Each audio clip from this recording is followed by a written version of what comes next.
When I was born, my mother was 41 years old and she suffered from chronic, debilitating headaches. We grew up in an Italian culture. There was the food, the family, we spoke Italian. When she wasn't in the kitchen, my mother was laid out on the couch with a wet towel on her head, suffering. So what did she do? She went to the doctor gave her some pills, and those pills started to hurt her stomach. So they gave her more pills for her stomach. She got sicker and sicker, and they gave her more and more pills. And eventually she had this shoe box that she kept in the top drawer of her dresser that was filled with pills that she had to take every single day. When I was 12, 13 years old, I remember her being in the hospital. I was kneeling beside her bed praying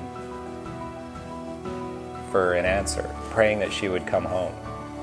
She did come home, and a few years later, I went into her room and opened up the drawer, and the box was empty. And I remember I was horrified because I wanted to be a medical doctor. Our doctor was my hero.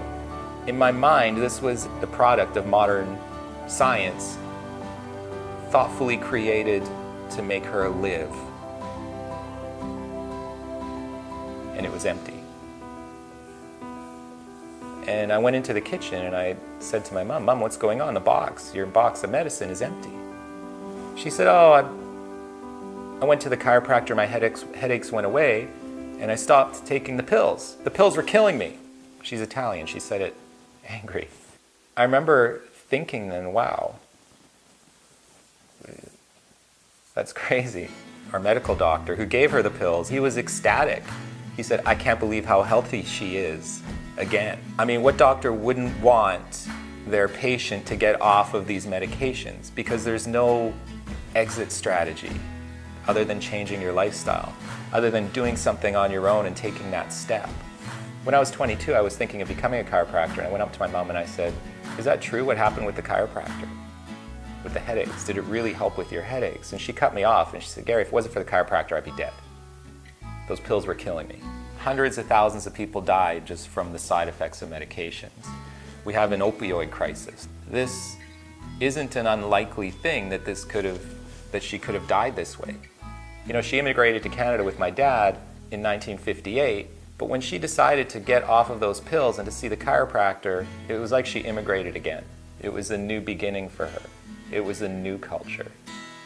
I grew up in a culture where we took pills. Overnight, she changed it into a culture where we believed in that healing power of the body.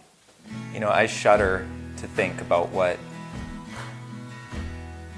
would have happened if she didn't go to the chiropractor, if she did continue to get sick, and eventually, maybe my kids wouldn't have a grandmother today. I look at this picture, which was taken right here, right after my daughter was born. If it wasn't for the profession I'm in right now, this wouldn't be happening.